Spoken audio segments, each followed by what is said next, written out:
Now will we see the magic?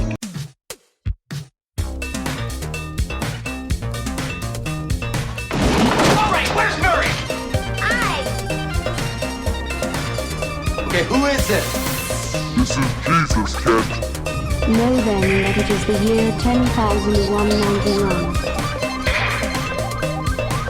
Yes, we are bored. We're all bored now. Hi, good night. Good night. Hello and welcome to Mary vs. the Movies with your host Mary Jones. And Dennis Ling. And we're doing something, I'm breaking my own rules, sort of. Right? So, yeah. Shut up. Look, I've been on a Scorsese kick. Yeah. That Mr. Scorsese 5-part documentary came out on Apple, and I watched it, and, he's one of my favorite filmmakers.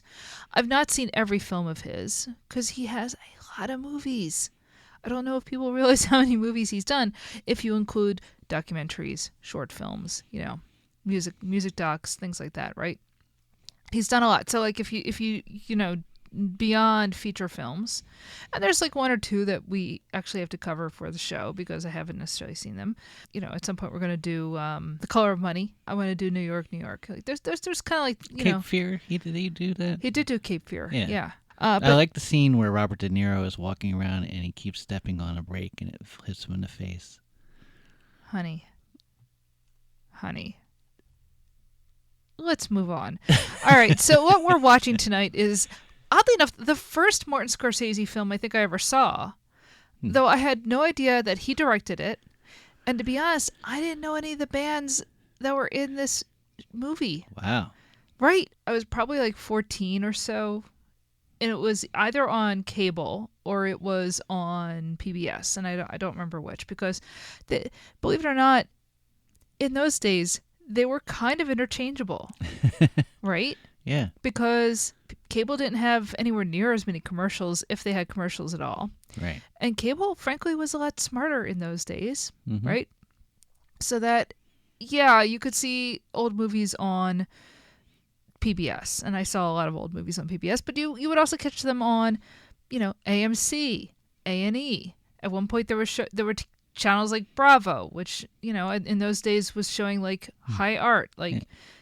A&E was arts and entertainment, and it was arts and entertainment. No, seriously, they were showing like, Yeah, it was legitimately that wedge of Trivial Pursuit. Yes, exactly. They were showing operas and stuff. Yeah. Or you would see something like this, The Last Waltz. Now, The Last Waltz is the farewell concert of the band, and it's like a whole bunch of contemporaries playing with them. It didn't make a huge impression on me. Now, you and I both read Rolling Stone at one point. Yeah, and we were, religious about it at one point when we were young. Young. But the thing is, like, I had this weird thing where, like, I read Rolling Stone because it was kind of the only music journalism I could get my hands on. Yeah. Because I grew up in rural Pennsylvania. Mm-hmm. So I was pretty much stuck with Rolling Stone and MTV, right?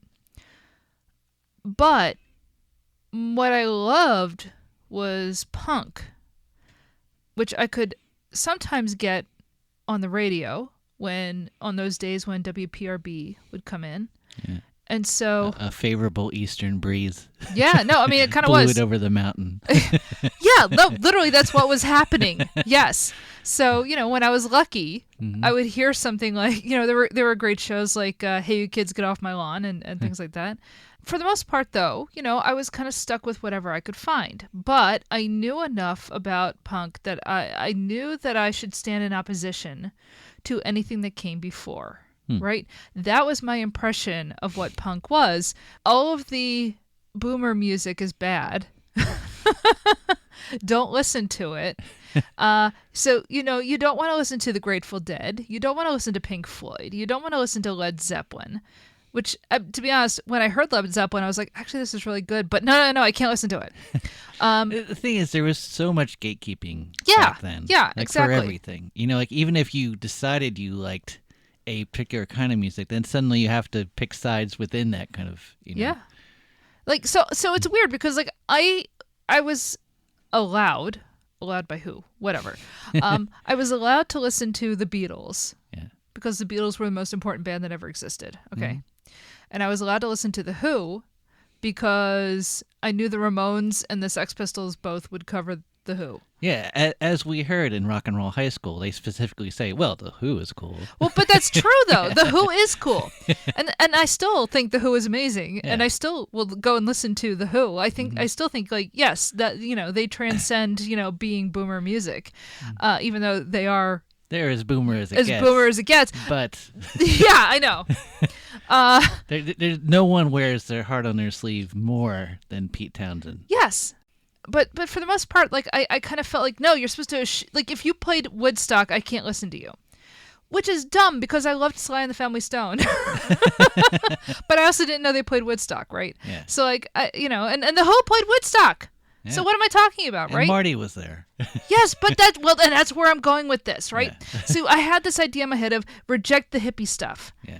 But who was the co-director of the movie Woodstock? The Who. No, Martin Scorsese. And I didn't know that, right? Yeah. Before he was really making narrative feature films, he was also doing documentaries, concert films, whatever. Yes, I can't remember his name off the top of my head, but, the guy who actually got the Oscar for Woodstock, was I think he was a British dude, right? But, this one guy was the director, but Martin Scorsese and Thelma Schumacher were working right under him and also directing and editing and doing all the rest of it. And I think she did actually get an Oscar maybe for it, but he was intimately involved in the filming of the Woodstock documentary, which is a great documentary. It really is a fascinating portrait, not just of a concert, right? Not of a festival, but of a time period and of the people who are going to this thing. Like, there's a lot going on in that film, right? So The Last Waltz, when I saw it, I really didn't know about the people in it. And I watched it and I thought, well, this is okay, but I'm not supposed to like any of these people. I didn't actually even know that the band was Bob Dylan's backing band for a while. I liked Dylan. Like, Dylan was the other kind of, like, you're allowed to like Dylan, you're allowed to like the Beatles, and you're allowed to like the Who. Well, Hazmat, your band, is very Dylan. Yes, very Dylan-esque. Yeah. Like, No. you had a harmonica holder thing. I still have that thing too. Yeah. Yeah, no. I mean, Dylan made like, when I first learned to play guitar, I got these notebooks from my aunt, and it was a lot of this, like, folk scene stuff from the early 60s. So, the early stuff I learned to play was things like House of the Rising Sun, In the Pines, all these old kind of, like, standards, right?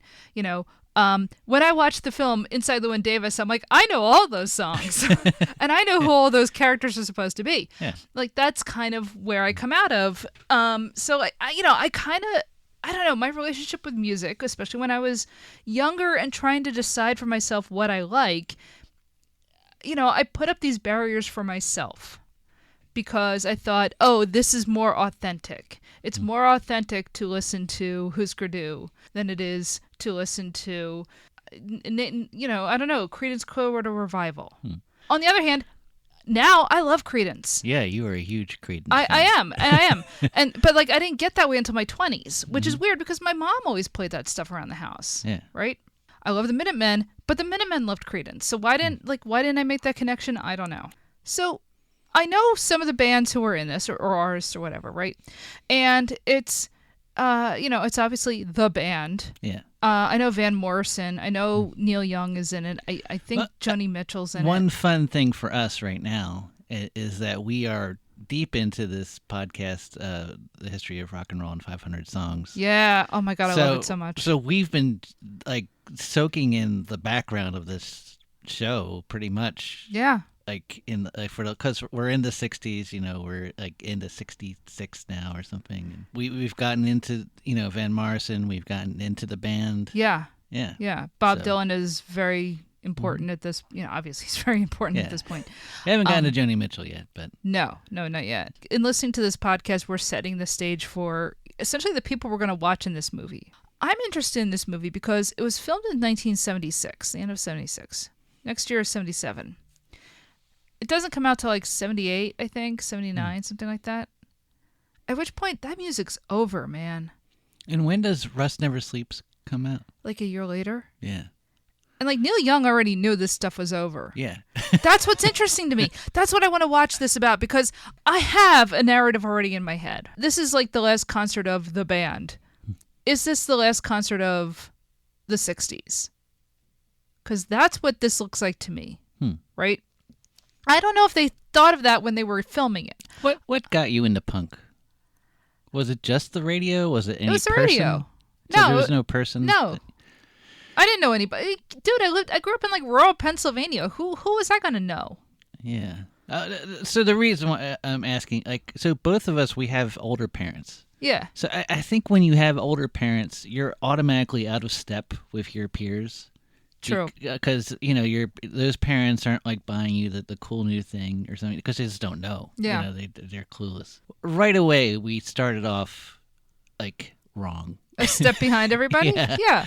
I mean, because that's the thing. Like, my mom was born in 45. My dad was born in 40. Yeah. You know, their idea, like, the music when they were young was either going to be like Elvis or, you know, like early Beach Boys. You know? But what I think happens. So, but like, my friends' parents were all like, they all were teenagers in like the late 70s or whatever. Exactly. Yeah. Like, I didn't go through that. Like, my parents weren't listening to, like, Blue Oyster Cult. But I'm saying that, like, so when you have younger parents like that, I think it's very easy to go against them and stuff. Or, like, kind of like, oh, I don't want to be like them type of thing. Mm-hmm. But it's weirder when your parents, like, their taste are so weird and not like anybody else's you know. Yeah. You Yeah. know that no other parents are Stan Kenton fans. What year was your dad born? He's born in 35. 35. Yeah. My mom was 42. So my dad and I, like, we both got into Kiss one year when we watched Phantom of the Park, which eventually we will watch. Wait a minute. That's what happened? Yeah, like it was on one Halloween. We saw like ads for it. We're like, oh, that sounds kind of cool or something. Like we at first I was kind of into it, whatever.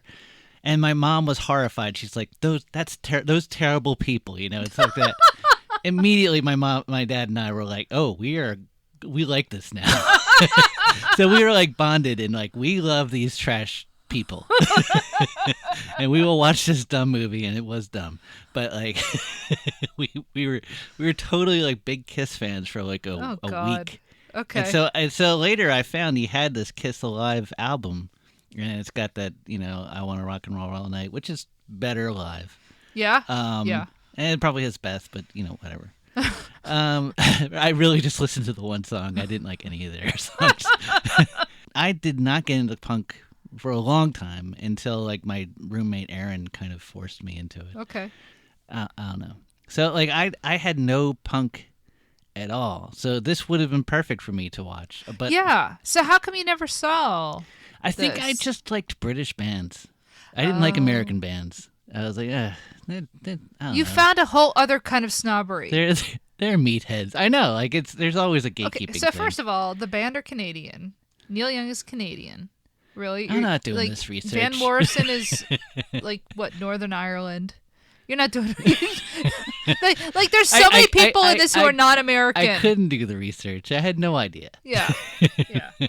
So, but like I had just like, vibes vague, based yeah, anger, right? completely. Yeah. Yeah. I was like, yeah, that's uncool compared to like Led Zeppelin. But yeah, so I was into like, you know, like Peter Gabriel and That's fine. and That's good. And Yes, and of course Rush. Again, Canadians. Yeah, so we've talked long enough. Is there a dog in this? Is there a band full of dogs? Is there a band named after a dog? A dog star? I don't think Jesus. I don't think any of our normal questions apply to this. There's got to be a No. love triangle. Well, Every time I saw it, it never occurred to me it was a live show because the stage seems so kind of immaculate and Okay. clean, and it looked like a PBS fundraiser or something. That might be how I first saw it, to be honest. I don't know if it was a PBS fundraiser or what. Yeah. But it just didn't look like a live show to me. So like it never Well, occurred to me. I know Yeah. for a fact that there's like a couple of scenes, like they do a concert, but then because there were a couple of songs that were missed, they went back and played some other stuff. And so like there's some stuff that is not actually a concert in front of people, right? I'm going off of the documentary I saw. Yeah. Because I literally don't remember anything about this. So yeah, I'm kind of excited to see that. Cool. All right.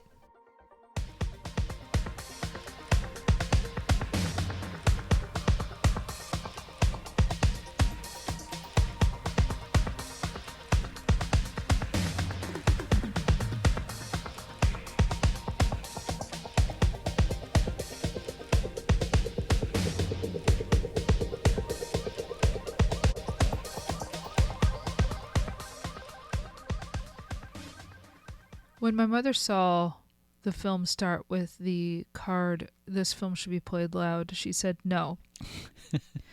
She actually enjoyed the film a lot, and we have an interview with her later in this episode because she had some interesting things to say, and she kind of surprised me. But so I went into this. I think what I saw was probably the last half hour or so that you saw Van Morrison and Bob Dylan, and that's about all I remember from watching it was that ending, and then the very end of the band by itself just playing the theme to the Last Waltz. A lot of times, like when you catch something on TV or you just catch the last 30 minutes. And, Sure. Yeah. And then you're just, well, I guess I've seen it. Well, I saw the end. Exactly. And like I said, I had no context for a lot of who these people are, especially at that time when I would have seen this. I don't think I owned any albums by anybody who was in this movie, not even Dylan. By the time I was 16, I was buying lots of like Dylan tapes and stuff. I was very into that. But at the time, I had no frame of reference for anybody in this film, even though I would have heard them on the radio. Yeah. And I certainly knew a lot of these songs, but as I was watching this, I just didn't really know who any of these people were. So when I say I saw this when I was a teenager, I didn't. I really didn't. So watching it now, completely different experience, not just because, I'm watching the whole thing, but this is a concert film about aging and death, which, interesting choice. Look, there is a kind of through line in this of the band is going to break up, and what it really is Robbie Robertson is tired of touring, and he doesn't want to be in this band anymore. Yeah, it's kind of the same thing as Roger Waters saying, "Oh, by the way, we're not a band anymore," and leaving, and the rest of the band like, "Wait a second, what?" Yeah, I mean that's fair, but I do feel like there is something else going on in this. Because Pink Floyd, they kept going, but I mean, who listens to Division Bell, right? There's people that do. Who? I don't know. I don't want to know them. I'm not a Roger Waters fan or anything, but like, look, you got to see, like I know what you're going for with when you say that, but I think there is something interesting in here, and whether the rest of the band agreed with it or not. There is a point towards the end of this film, because this film is a mixture of interviews and a concert performance, right? It is from one particular concert, the Thanksgiving Day 1976 show at the Winter something ballroom. I can't remember now. San Francisco. So you have like an actual concert, and then you have like these kind of talking head interviews with members of the band. Kind of talking about like their career and what it was like being on the road and how stressful it often was, or strange it often was. And there is this kind of through line of Robbie Robertson saying, I'm done. I can't do touring anymore. This sucks. This is hard to do, and it will kill you. And leaving aside the fact that the rest of the band is kind of like, no, it won't kill me. And several of them actually died not that long afterwards. Well, one of them died. Well, one of them, but then another one died a few years into the 80s, and, didn't you tell me that? It was a few years in the 80s, yes. Yeah, right. So, like, one guy died 2 years later, another one died, like 83 or 84, something like that. And then, my point being, towards the end of the film, Robbie Robertson is just like, look, the road kills people. essentially this industry kills people. Elvis, Buddy Holly, Jimi Hendrix, whoever you want to talk about, they die. And at this point, when they're filming, like, John Lennon hasn't even been shot yet. That's going to happen, right? The music industry, it chews people up and spits them out faster than the movie industry. Same thing happens in the movie industry, but it happens faster with music, right? In part because I think it's a different industry, but it's also like there's just that many more people in it. And there is an obsession with youth. And there is an obsession with being like the hot thing, right? And selling records. And, it's not a it's not a field for building longevity, right? So it's not that weird that you're going to hit like, a certain point where you're getting into middle age or close to middle age, or maybe you are middle age and you're just kind of like, what am I doing here?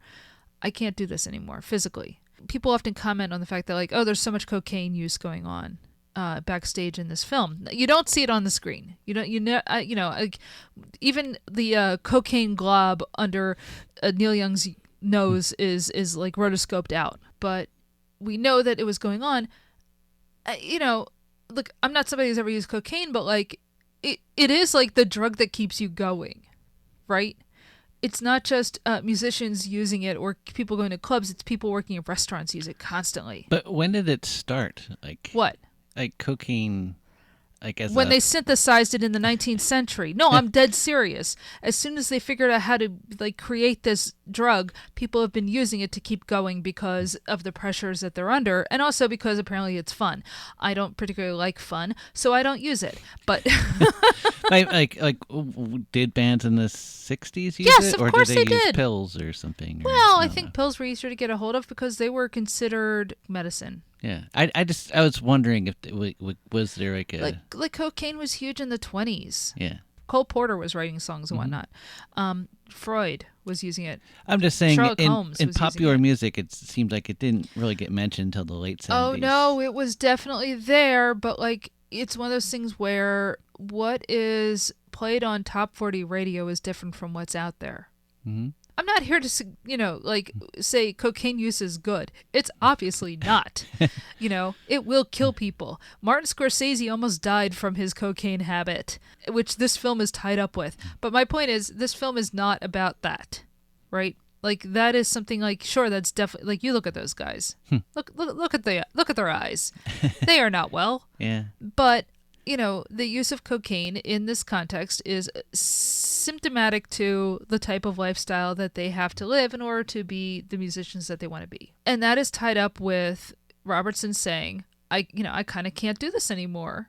I can't stay on the road this way.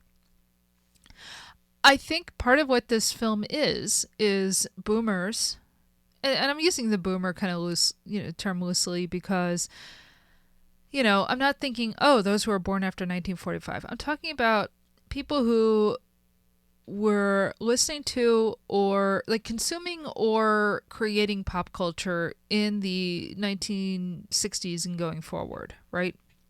That's what I really mean by boomer. And I think that's what a lot of people actually meant by boomer. Generations are fake. You can't do this like, oh, as long as you were born after this year or before this year, you are that generation. Like, that's not a real thing. I think that there is something going on here of boomers who are sort of realizing, hey, we're going to hit middle age soon. Maybe we're not there yet, but we're going to hit it, or we are hitting it now, or maybe we have hit it. Because how many of the guys in this are, if they're not 40 yet, they're going to hit 40? It's 1976. So maybe they have a few years to go, but they're going to hit it. I went into this assuming it was just a concert film. And it's like, oh, this band is breaking up, and so we're going to have this big party, and isn't that great? And yeah, that is there, but it's basically an elegy for that time period, for the 60s and 70s. It feels like it's a Scorsese film about, I was part of Woodstock, and now that's over. So this comes out in 78. The concert was in 76, but this comes out in 78. A year later, Neil Young, who is in this film, Neil Young puts out Rust Never Sleeps. Now, Rust Never Sleeps is both a concert and like a concert film and an album. And it's basically his reaction to Devo. I find that that fascinating that he looks at Devo and says, "Oh my God, I'm irrelevant." And like, he's not wrong, but he is wrong, right? Because growing up as a teenager in the 90s, I think of how many of my peers, yes, maybe they had like Guns N' Roses albums, which was also a little too old for them.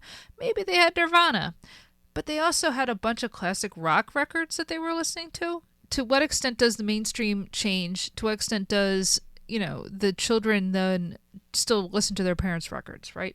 But, Scorsese and Neil Young are both looking at the end of the 70s and saying our time, the time of what we loved when we were young is over, right? And so when, Neil Young puts out Rust Never Sleeps, it's basically his reaction to punk and new wave. And, he doesn't even know that rap is coming, but it is. And it's going to supplant, rock music entirely. And disco. Yeah, absolutely. And it's that reaction to, oh, I guess we're getting old now, right? And the funny thing to me is that in the 90s, you still had people who, buying Pink Floyd records, right? And the funny thing to me is now it is 2025 and I can go to a record store out here in the suburbs and there are kids who are still, like finding Nirvana records. Nirvana was supposed to be the replacement for Guns N' Roses, which is the replacement for Duran Duran, which is the replacement for Crosby, Stills, Nash and Young.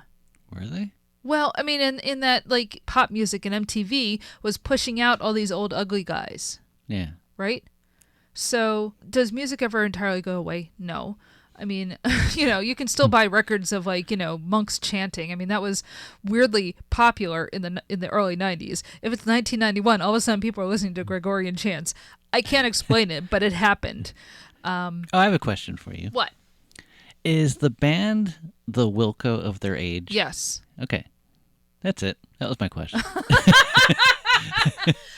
No. I totally know what you mean. But because like it's influential, but not like Velvet Underground influential, right? And it's not like it's not the Velvet Underground, and it's not Led Zeppelin. Yeah, right. They're kind of deliberately not extreme or something. But although I feel like the band kind of wears their influences on their sleeve a little bit more. Yeah. I mean, the band is kind of interesting because they're doing. It's not. I mean, it's country rock, but it's not country rock, right? Country rock is, I don't know, closer to like Glenn Campbell. Well, but what I like about them is that they seem to really be wanting to show off their influences. Like they really wanted Muddy Waters, and and they talk about what, Sonny Boy Williamson or the fact that like Muddy Waters is in this movie. Mm-hmm. Can you talk about like how they captured that almost by accident? Because so here's the thing: this concert is very long, but not the film that you see. The film is only 2 hours long. The actual concert was hours. And, again, Scorsese was shooting and his 7 cameramen and whatnot, they were shooting so much footage. So apparently, this goes back to cocaine. Scorsese is on the headset with all of them and just barking orders. And the one guy, Kovacs, he takes off his headset. And I'm sick of it listening to that guy, as we all can imagine. Yeah. Look, I love him. He's one of my favorite directors of all time. But no, I could not do it. We've seen the American Express commercial where he's like, I got to reshoot. You can totally picture how he would be. Absolutely. And so he's so Kovacs is still filming. Apparently, Scorsese said like, okay, stop filming. There's a break in the music. We need to like load up new film. Yeah.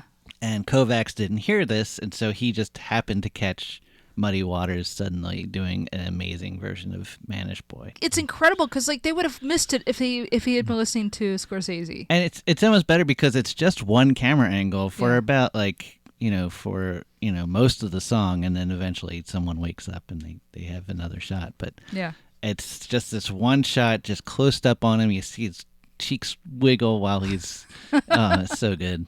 It's amazing. You're going back to it's not before rock and roll because there is no starting point for rock and roll, but it is that sort of like the progenitor stuff, right? That this is what ends up, influencing, like the Stones and everything. So when I say it's not before rock and roll, like, again, go and listen to A History of Rock in 500 Songs. It kind of helps put this stuff in context, but, the Chicago blues is sort of running parallel to at the same time as you have other stuff going on, like Western swing and, like the kind of the small jazz groups and stuff. Like all these things kind of end up becoming rock and roll. But the fact that you have Muddy Waters there is huge. Yeah. Right?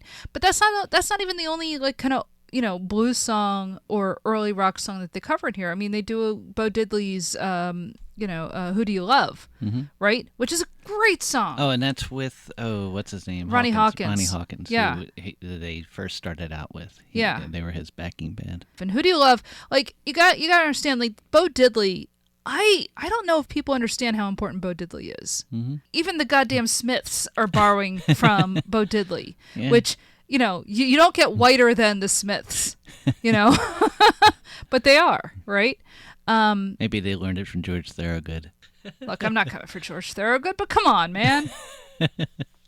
So, you're right, though. They are kind of showing off, like this kind of early roots of rock and roll type stuff that they're doing. That, there's somebody performs Mystery Train, which, again, is actually a blues song, but it gets better known because of an Elvis cover and because... That was Paul Butterfield. Yes. And because Elvis is, had covered it, because then it becomes a rock song, right? And so, like, the boundaries between blues and rock are artificial. But, like, the boundaries between all kinds of music is artificial. Well, yeah. Like bluegrass and jazz, like, they influence each other, exactly. Or have influenced each other at times, and, yeah. Like, genre is, at best, a shorthand, and at most a handcuff. There's kind of a cool part where is it Levon and Robbie talking about like the dance moves that they would be in these like clubs in like the South. Mm-hmm. We ended up seeing them from Little Richard and Elvis, but they learned it from these little clubs down there. Mm-hmm. Like everybody was dancing. I find this like such a fascinating documentary because yes, the music is great, and also the way they film it, it's one of the best concert films I've ever seen, obviously. If you want to put this head to head with Stop Making Sense or Rust Never Sleeps, you can. I feel like it has a lot of parallels with Stop Making Sense. It does. In that it's our tour director or whatever, and one member of the band is working with them. And it's like the rest of the band is like, yeah, okay. But but it's obviously two guys who are really into this, and everybody else is just kind of like, okay, sure. But look, even if you believe that, they put on a hell of a show. Oh yeah, for both, yeah, exactly. And so even if you believe that maybe the rest of the Talking Heads didn't really want to do Stop Making Sense the way that David Byrne wanted to do it, I can imagine. Even if you believe or know that the rest of the band is just kind of like, is this really our last thing? Just because Robbie wants out, fine, whatever. Leave those aside. React to this as a film. React to this as a narrative. Because let's not treat this as a documentary. Well, I think both films are kind of artificial in the same way. Well, but all documentaries are artificial. I know, but what I'm saying is that like it's like to their benefit in a way. Yeah, okay. Because we've seen concert films where it's like, this is the shot we could get, Yeah. The sound's all right, like, of course the sound is perfect in this. They did a lot of overdubs, but. Oh, did they? Yeah, apparently, like, I think only Levon was kept.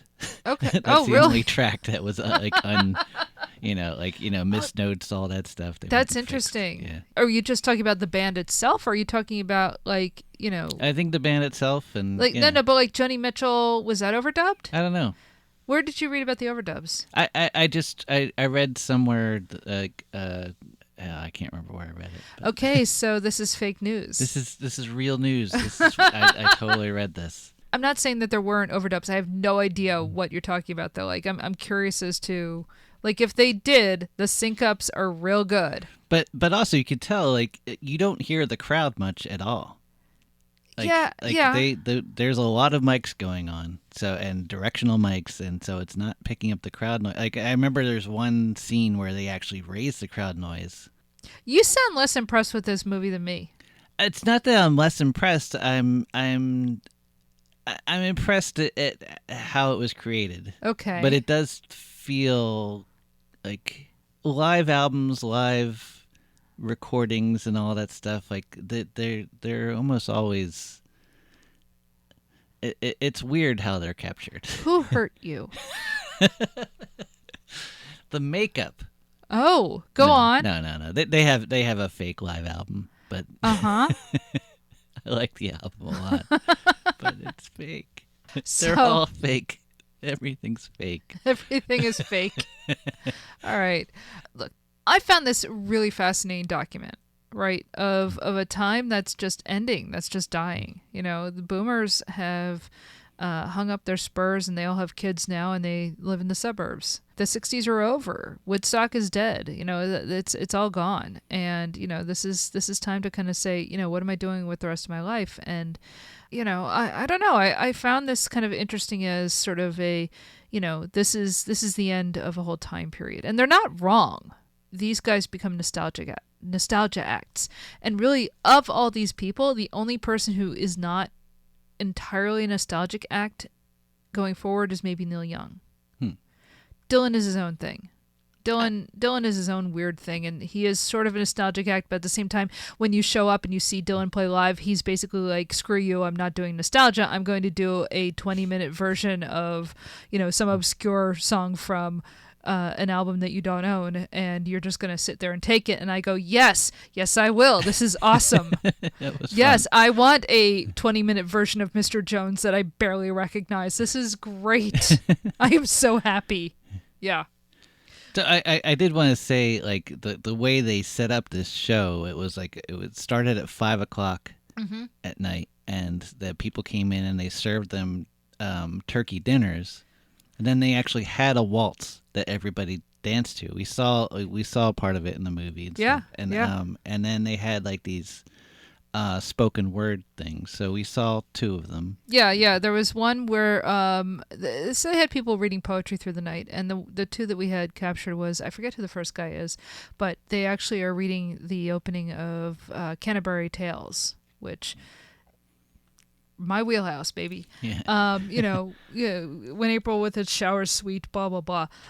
You know, the idea that we are all people on a journey, and, you know, this is our story, and we're a bunch of people telling tales. Like, I you know, going to the Canterbury Tales, I thought was, yeah, of course you're going right to that. But also it plays back into, there was this whole thing in the 1960s of, you know, evoking like medieval, you know, troubadours and bards and peasants and like that type of thing. Like, there, you know, whether you're talking about the musical Pippin or you're talking about, you know, things that the Beatles were doing. You know, Rick Wakeman is a perfect example, but also Led Zeppelin. Like, there was this whole kind of like a 19th century romanticist, you know, version of the Middle Ages that then the psychedelic movement were invoking, and this is sort of a continuation of that by invoking the Canterbury Tales. I can't wait for you to see The Song Remains the Same.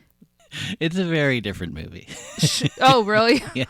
It's not what I want at all. I'm just saying, it's like, this is art. I don't know if I can call that art. Oh, okay. But this is art. Yeah. Yeah, and the other thing, the other person who reads, Lawrence Ferlinghetti reads one of his poems, and for those who don't know, Ferlinghetti, he was one of the original Beats. He ran the City Lights bookstore in San Francisco for decades and decades and decades. He owned it, as far as I know, and he only died a few years ago when he was like 101. You know, he was a guy who was enmeshed in that world, the beat world of Ginsberg and Kerouac and all those guys. So having him show up as sort of like, you know, the kind of the proto hippies in that way, sort of, I'm the old man here and I'm still here and I'm reading a poem for you guys, is interesting. And then, you know, kind of like an interesting bookend between Canterbury Tales and the Beats. Yeah. Right, as sort of the big influences of the counterculture, because this is about the end of the counterculture. So it makes sense for our podcast because it's definitely the beginning of Reagan America here. It is. Yeah. That's exactly what's going on here. Yeah. You know, this is like Star Wars is killing this. Star Wars is going to come along and it's going to kill this, and then in 1970s. 9 when Neil Young puts out Rust Never Sleeps, he opens it with Jawas on stage. Yeah. Which is so weird. We don't understand. I still don't understand why he did that, but I find it fascinating and I love it, but I don't get it. So if you've never seen Rust Never Sleeps, first of all, you should. But also, it opens with Jawas. Neil Young is obviously grappling with not just punk rock, but Star Wars. And he's trying to figure out, hey, there's this whole other culture that's coming around that I don't get. But I'm not going to automatically reject it, right? And I think there's a reason why people who came after him still said, no, Neil Young is good, whereas we're rejecting a lot of the other stuff. Like, we don't want to listen to, Teach Your Children, but we want to listen to Ohio. We don't want, I mean, I think there's a truth in that, and the fact that when Neil Young is putting out, Freedom or whatever in like the late 80s, early 90s, and you have like other bands being like, no, Neil Young is good, in the same way that you could still like David Bowie, in the same way that punks could still like The Who, right? There are some people who, because they seem to be grappling with the way that things are changing around them, and other people are not. And that's also kind of in this, if you think about it, because you have all these people who aren't really ready to grapple with the way that music is changing and the culture is changing. And Neil Young's the only one who's really trying to grapple with that. How do you feel about Dylan in this? Well, but Dylan is such a weird... Yeah. He's almost like Tom Bombadil. But No, hold on. You're just blasting right past that, which surprises me. Tom Bombadil, whatever. Yeah, obviously Tom Bombadil. But no, go on. No, because Dylan is somebody, like, he's entirely this kind of weird self-created, like, mythology, right? He's not a real person, right? Bob Dylan is not a real person. Robert Zimmerman is a real person, but Bob Dylan's not a person. I guess he's a myth. He's a myth. I guess what I'm saying is that everyone else is all in on this. Like, oh, this is the band's last concert. Here we are. Like, we want to join with them and help them celebrate. It's like Dr. John is there and all this stuff. Yeah. Van Morrison. Yeah, he did stuff with them, right? Yeah, I know. But my point is, he's famously recalcitrant. Yeah. So here's Bob Dylan, who definitely did stuff with them. That they were his band. Yeah. He does not seem to want to be there at all. Yeah. And I feel like that's a good way to end the show. I feel like it's I don't know, like, but it's not just him though, which is what I love. So when you watch the film, what you see is Bob Dylan on stage and a whole bunch of other people are with them. But it's Bob Dylan doing, I Shall Be Released, right? Or I Will Be Released. I can't remember the correct name, but whatever. And you've got like Ringo on drums. Yeah, for the last song. Yeah. They all come out. Yeah, but like Ringo is there too. And like what? Ronnie Wood, right? Yeah. So you have, a Beatle and a Stone. Exactly. No. It's so on the nose. Yeah. And it's like, and you've got Bob Dylan standing up there and they're basically saying, the 60s are dead. The 60s are dead, guys. It's time, this is it. This is the end. It's all over now, baby blue. Let's go. I think it's brilliant. Yeah. And does Dylan want to be there? Maybe not, but he does it. Yeah. He does it, and he's great. I think Billy Graham kind of forced him or something. Billy Graham is a very different guy, but I love that you said that. I know. Billy Graham and Johnny Cash called him up, said, let's pray on this. I guess the thing like I keep thinking about is like, were they that important a band to do this? No. Yeah. They were not. But I don't think it's about them exactly. That's what I'm saying. It's not about the band. And I like the band. Don't get me. I have a bunch of their records, but like they're not important in terms of, like it's not like the Beatles breaking up. Because I remember being in record stores and there was this huge box set of The Last Waltz. And it seemed like this important record is always up. Well, guess what, man? This looks like it would be a really good album to have. Oh, it would be. Yeah. But like for so long, like I've been seeing it and be like, what the hell is that? Mm-hmm. And No, I get it now, but like, growing up, I was like, who is the band? And then I'd hear songs, and it's like, oh, yeah. Well, if you want to hear somebody else react that way, we're going to have an interview with my mom that is very similar in tone. I guess what I wonder is, would the band have a higher profile if, like, Robbie had stayed and they had their, like, disco hit produced by Nile Rodgers or something? Or Well, that sounds terrible. I know. Well, I'm just saying that, like, And I like disco. But, like, like, what if, like, the Rolling Stones had ended in the 70s? Like, would they have the same cachet that they have now? I don't know.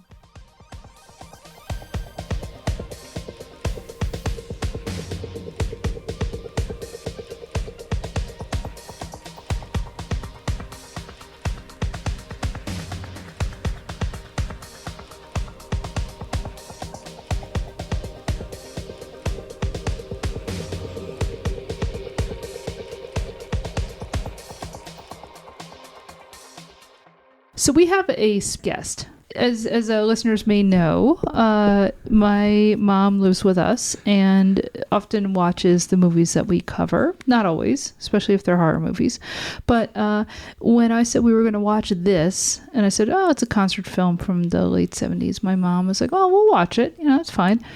Because this is kind of her era of music. Right? Yes. And so you were curious as to what this was, because you weren't familiar with it at all. No. The band meant nothing to me. Right. Although, as I listened, I knew all the songs. Right. Yeah. So I guess subliminally, it got through. I just couldn't connect it with anybody. See, that's interesting to me. And I completely understand that, because unless you're somebody who is sort of obsessively going to concerts and listening to the radio and stuff, you're not necessarily going to know who every artist is. But as you were watching this, I mean, obviously you know who Bob Dylan is, but like, you know who Joni Mitchell is, Oh, as I didn't necessarily recognize them. Yeah. Because for some of them, they've gotten old. Yeah. And this was like 30, 40. Oh, Mom, this is almost 50 years ago. Oh, God. Yeah, no. But do you know how much this hurts? Do you know how much? 50 years ago, though. It's not. It will be it's not quite 50. Yeah, in 1 year, it'll be 50 years ago. Still, it's in the 40s right now. So am I, but not for long. Yeah. Well, since I just had my 80th birthday, I got you all beat. So I will say, you were a fan of an album by Jacob Dylan called Echo in the Canyon. Yes. We've heard a lot. And you saw that documentary, right? I did. Yeah. So a lot of those people are in this, Joni Mitchell and, yeah. Oftentimes I will watch something like that, the documentary, and after they throw 2 or 3 people in front of you, I spend more time listening to what they're saying as to remembering who was saying it. Sure. Are they contributing anything to the conversation and any information that I didn't have? So I did not necessarily commit them to memory. Same thing, in the 70s, I worked. Yeah. You weren't born yet, but I still went out to work every day, and I would hear the songs on the radio, that kind of thing. It wasn't that you didn't have, I didn't sit and watch MTV. Yeah. Well, we didn't have cable either. Oh, God, no. But Right. It didn't run into our neighborhood for some reason. No. That was the thing. Yeah, we lived in Center City, but they didn't connect it, and you couldn't get HBO because of the high buildings. They couldn't get a signal through. But so when you were watching this, though, you did recognize a lot of the music. Yeah. What impressed me watching this, I've seen concert videos, and you listen to the music. You're not looking at the photography. Mm-hmm. Nothing. This thing was done so well. You would have thought you were watching a movie. Yeah. And not supposedly a recording of a concert. Found out later there was, 7 At least 7 camera operators. Camera operators. And you could tell that because of the way they were able to zoom in on people, which you don't get on somebody doing a concert. So do a concert, they're kind of in the back of the audience, and they have a telescopic lens, and they, Yeah. But no, this thing was like they were on top of them. Yeah, as far as like the actual filming of this goes, this is about as good as it gets because the director Martin Scorsese worked with the band, and but like actually sketching out the like storyboards to know, okay, this is when we want to pull into the these are the songs we're going to record. This is how we're going to stage they it. Put into this was not a walk in and just photograph what's happening. Yeah. They had to spend a lot of time. Now you're an amateur photographer. Everybody walks around with a camera in their pocket now. Oh yeah. Yeah, but a lot of people don't actually look at staging. At like, how to frame an image. Right. You actually, in like the 70s, you were a very good amateur photographer. You didn't like get to like, Well, my father was into. Yeah. My father loved taking pictures. Okay, I didn't know that. Oh yeah, he always had a camera. And your father was a musician too. Yeah. Not that he ever made a living at it that I know of, but he played the saxophone. Mm-hmm. But he was always interested in taking pictures. So, I had a camera. The first that I remember was an Instamatic. You put your little cartridge in and you took. And I guess, after Bill and I got married, Bill was really, you talk about an amateur photographer. Yeah, he was great. He was. I had shown people pictures that he took when we were on our honeymoon 21-day thing. Mm-hmm. And are these postcards? Yeah. I'd say, no. My husband took them. Yeah. He grew up in the days when the first roll of film that you could get, you got like 6 pictures. So you saved them. Mm-hmm. You learned how to see that the thing was framed correctly and the lighting was right. You waited for that. You didn't click. Mm-hmm. So consequently, you wound up with really, good pictures when you were finished. Where we have like 15,000 pictures of Italy. Yeah, I know. From It's like our 6-day trip. I know we really do have to cut back on what we have there, but no. And what I liked when we were watching this with you is you quickly picked up on the amount of staging that had to go on in creating this, the amount of choreography. I don't know how else to put it. Like knowing where to put the camera and when for what songs and how to do this, because I think a lot of people, they watch like concert films and documentaries the same way they watch like just narrative film, fiction, and so they don't think about the fact that I realize maybe I'm just underestimating people, but I don't think I am. I think most people watch something like a concert film and they don't think about the amount of time it takes into actually staging something like this. Right. And it's what they pulled off here is incredible. Oh yeah.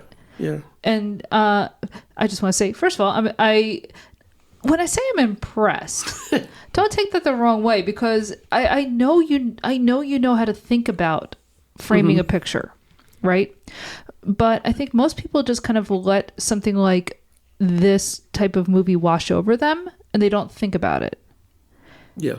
And I thought it was really cool that you thought about it. Yeah, that you thought about that. You were talking about it while we were watching it. Yeah, like the amount of work that goes into like filming something like this. Yeah, I was impressed. Yeah, at the when you look at it.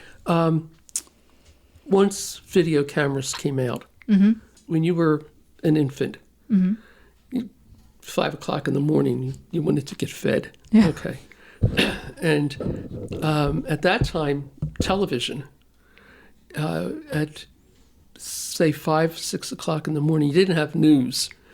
They did their public service. Sure. CBS and NBC, they did that. And I picked up a lot of information, and I remember sitting and watching one. about taking videos to keep somebody's interest. And one of the things I learned was you can't just keep it on one. People get bored if the scene never changes. Yeah, static image. Static. Thank you. I didn't know what to call it. So I learned there, move around. Go in on different, whatever you're taking pictures of. Try to zoom in on one person while everybody's talking and doing whatever, but keep changing the eye a little bit so that you don't lose your people. Yeah, that was one of the things I learned from when you were getting fit. See, I'm good for something. So we've digitized some of those videos that you took. And so there's all these videos, and you're barely in any of them because you're the one taking them. That's right. I'm not in any of them. That's fine. I was going to say, I don't think you're in any of our home movies. I think Probably occasionally not. in like a reflection or something. At most, yeah. If we put the camera up on a tripod, Then maybe we might see some it. Christmas ones that I could leave from behind the camera. Yeah. And of course, I'm not talking the little video cameras that they have now. No. I mean, this was when you put it on your shoulder. Yeah, for people who don't know or don't remember, or maybe weren't even born yet, when we talk about video cameras in the early to mid 1980s, actually into the early 90s, we're not talking about like a little camcorder. This is a thing that you could put a full-sized VHS tape into, which means then you had all this other equipment around that. So you essentially were carrying something about as big as a news reporter cameraman would carry. Carry today, yes. Yeah, exactly. Yeah. So this was a huge thing, and it was heavy. Oh my God, I remember how heavy those things were too. Well, it was. I dragged that around Disney World. I remember in '87. In '87 and like a few, like I don't know, '91 or something like that too. Like we were still using like these big heavy things. Yeah, their sound went out on them. Well, that's because it rained and it videos shorted out. Yeah, we're always you could take it, but the sound was pretty bad. Yeah. They hadn't perfected that yet. But yeah, I mean, you karting, like we went up to Alaska with this thing. And oh, that's right. I forgot about Alaska. Yeah. Sure. That was that one. That wasn't, yeah. So before we let you go, when we said, we're going to watch this movie and, you start to, watch it and you realize, oh, I know all this music. What were your thoughts on it? Because a lot of, I think the gist of this movie is not just, hey, here's this band that's kind of hanging it up, but this is kind of the end of an era because the music is going to change. Now, and I know at the time, you were in your 30s and you were like, busy working and you were having me. And so like, that wasn't, like youth culture passing away was not that important to you. No, we didn't think about that. Yeah. One of my thoughts on watching this was that I was ashamed that I didn't know who these people were. Okay. The band, because song after song after song, and I knew it all. Sure. And I looked at how young they were, as you said, hanging it up. And I thought, isn't that sad that they felt that, although I guess they just got tired of touring because they weren't somebody that got their spot in Vegas. Every night could be a different, was probably on a bus going somewhere, and that would get old. Yeah. But that they felt that, it was time to give it up. And I'm thinking, my God, they were kids, And where did they go afterwards? Were they all able to have well, I mean, a career afterwards? Some of the band did just decide to keep just going. Like they did decide to just keep kind of touring and stuff. Some of them decided not to. Levon Helm, did some acting. He's in the movie The Right Stuff, which is kind of cool. I like that movie. I think at one point we looked up like, was it the keyboard player? And he was like 41 or something.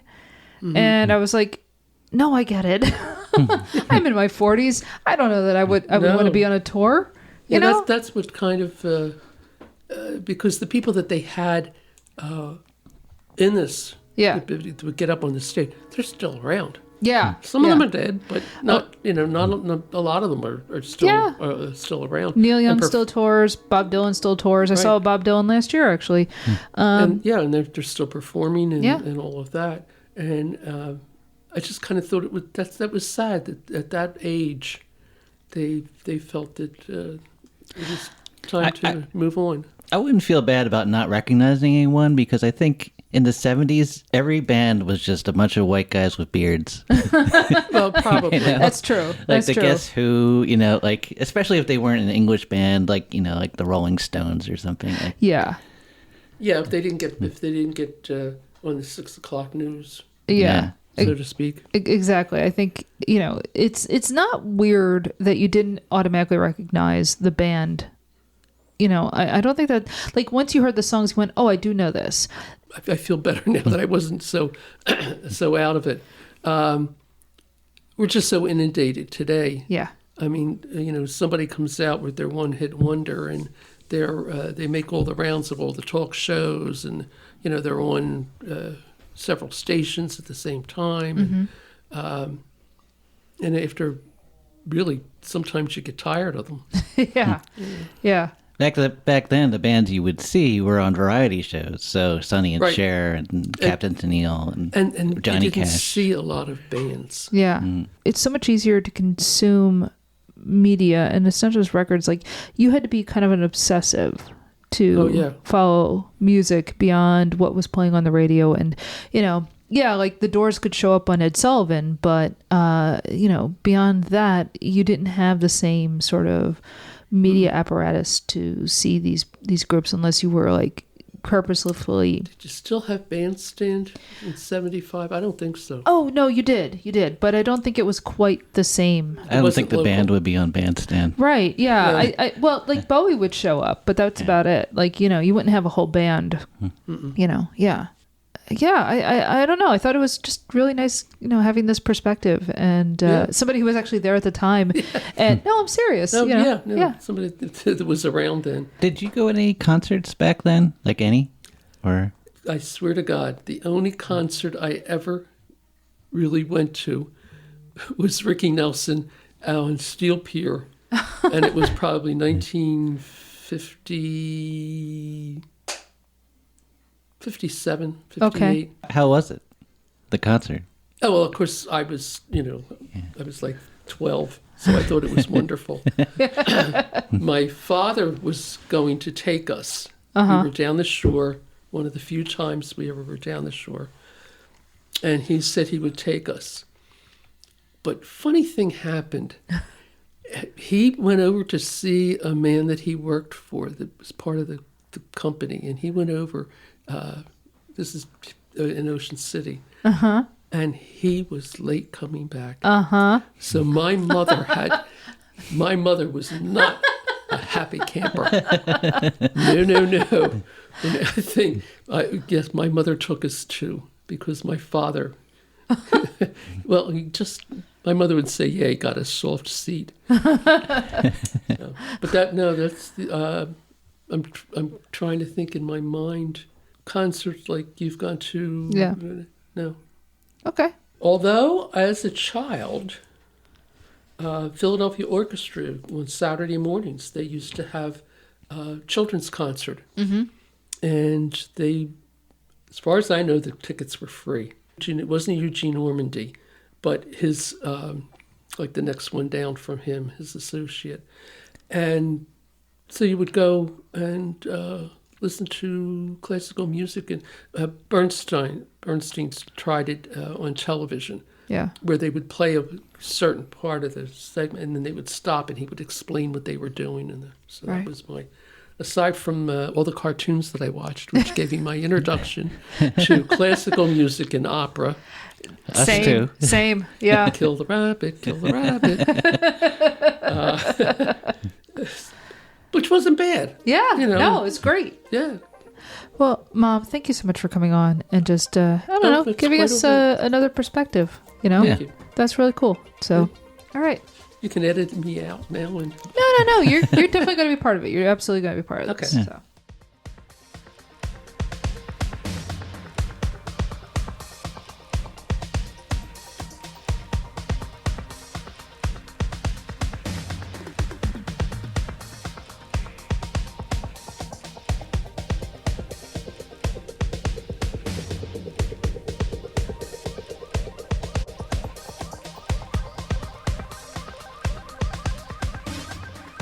right. Well, that was The Last Waltz, starring the band as themselves, which is Rick Danko, Levon Helm, Garth Hudson, Richard Manuel, Robbie Robertson. Also featuring, oh my God, so many people. Dr. John, Neil Young, Joni Mitchell, Bob Dylan, Neil Diamond, Eric Clapton, Emmylou Harris. That was great. It was so good. Paul Butterfield, Van Morrison, Ronnie Hawkins, Muddy Waters, the great Muddy Waters. Yeah, and like I said, you've got guys like Lawrence Ferlinghetti, Michael McClure, who read the Canterbury Tales. Let's see, Ronnie Wood, and of course Martin Scorsese. There, I wouldn't say anybody wrote it, but certainly directed by Martin Scorsese. They have a writer in here as Mardik Martin, but I have no idea what writing something like this would be considered. But anyway, directed by Martin Scorsese. All right, of course you can of course follow us on social media. We're Merry Furious Movies on all of your major platforms. You know the ones. This episode's already long enough. I won't go through the whole spiel. You can also listen to us on all your favorite platforms. Patreon.com/MerryVSMovies to help support the show. You can always get our other podcast, Hollywood Avalon, by doing that. It's all Arthurian stuff. Lots of fun, cool stuff in there. Yeah. Lots of bonus episodes we've put out lately. All kinds of stuff is on the Patreon. So patreon.com/MerryVSMovies. All right. We were going to flip between our two next episodes. Do you remember what they are? She's Gotta Have It was one? She's Gotta Have It versus Who's That Girl? Right. Right. So let me go get a thing to flip. All right. So heads, Who's That Girl? Tails, She's Gotta Have It. There is no logic to my choices. They just are. Okay. Okay, so heads, Who's That Girl? I'm sorry, Alana. We don't have your flippy thing. Yeah, it's here. I don't know where it is. All right, so what do we got here? We got heads. Who's That Girl is our next episode. Okay. That's a Madonna movie, right? Yeah. Yeah. More music. Excellent. Mm-hmm. All right, so until next time. Beginning of the beginning of the end of the beginning.